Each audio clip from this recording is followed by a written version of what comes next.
A student silenced, Mahmoud Khalil, and the fight for free speech. Mahmoud Khalil, a bright student at Columbia University, found himself at the center of a legal and political firestorm. He was arrested on March 8, 2025, in Jena, Louisiana. The arrest sent shockwaves through the university and beyond. Khalil, a legal permanent resident, was known for his activism on campus. His arrest raised immediate concerns about the state of free speech in the United States. Khalil's journey to this point began with his outspoken support for Palestinian rights. As a student at Columbia, Khalil became a vocal advocate for Palestinian rights and a critic of Israeli policies. He organized protests and spoke out against what he saw as injustices. His activism, while protected under the First Amendment, drew the attention of authorities. The government accused him of posing a threat to national security. The arrest sent a chilling message to students and activists across the country. The government's actions suggested that dissent, even when peaceful and protected by the Constitution, could have severe consequences. The case quickly became a flashpoint in the ongoing debate about the limits of free speech, particularly when it comes to criticizing Israel. Khalil's arrest and the subsequent deportation proceedings have raised serious concerns about the government's commitment to free speech. The use of a rarely invoked statute to silence a dissenting voice has set a dangerous precedent. This case is a stark reminder of the fragility of civil liberties and the importance of defending them. The accusation: terrorism or dissent. The government's case against Mahmoud Khalil hinged on the accusation that his activism constituted support for terrorism. They alleged that his involvement in pro-Palestinian protests at Columbia University aligned him with Hamas, a group designated as a terrorist organization by the United States. This accusation, while serious, lacked concrete evidence. Khalil, throughout his activism, maintained that his actions were a reflection of his belief in free speech and his support for Palestinian rights. He condemned all forms of violence and terrorism. He argued that his protests were a legitimate expression of dissent, protected by the First Amendment. However, the government's narrative painted him as a dangerous radical. The government's attempt to link Khalil's activism to terrorism raised concerns about the chilling effect on free speech. Critics argued that this tactic was designed to silence dissenting voices and discourage activism, particularly on issues related to Israel and Palestine. The lack of evidence to support the accusations further fueled suspicions that the government was targeting Khalil for his political views, not his actions. The accusations against Khalil highlight a concerning trend of equating criticism of Israel with anti-Semitism or support for terrorism. This conflation, critics argue, is dangerous and stifles legitimate debate about the Israeli-Palestinian conflict.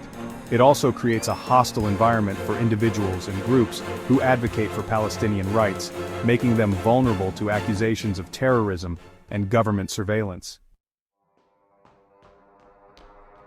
A questionable statute: deportation as a weapon against free speech.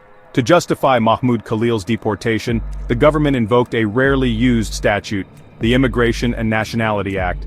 This law allows for the deportation of non-citizens whose presence in the United States is deemed to have potentially serious, adverse foreign policy consequences. The government argued that Khalil's activism met this threshold, claiming it harmed America's relationship with Israel. The use of this statute in Khalil's case raised immediate red flags for legal experts and civil liberties advocates. They argued that the law, with its broad and vague language, could be easily abused to target individuals based on their political views rather than any actual threat they posed.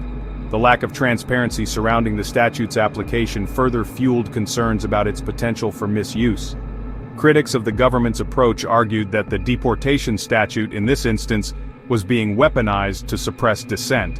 They pointed to the lack of evidence linking Khalil's activism to any actual harm to U.S. foreign policy.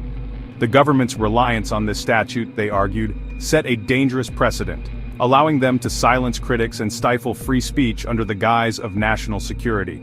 The use of the deportation statute in Khalil's case highlighted the need for greater oversight and accountability in immigration enforcement.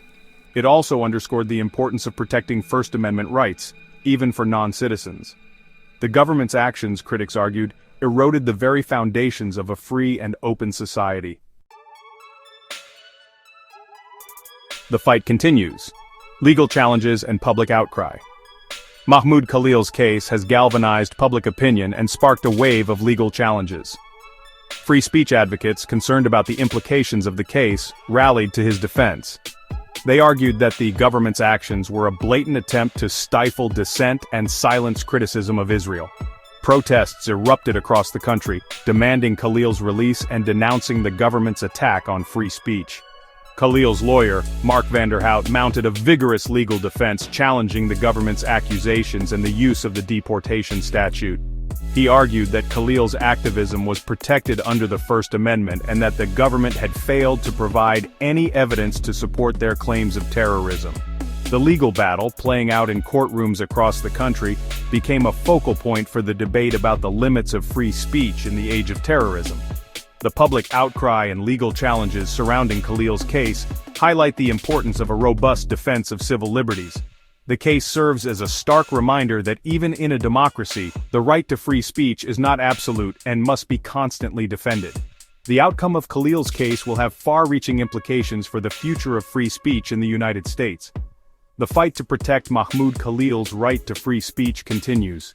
The outcome of his case will have profound implications, not just for Khalil, but for the very principles of free speech and dissent in the United States. The world is watching to see if the U.S. will uphold its commitment to these fundamental freedoms or succumb to the chilling winds of censorship and repression.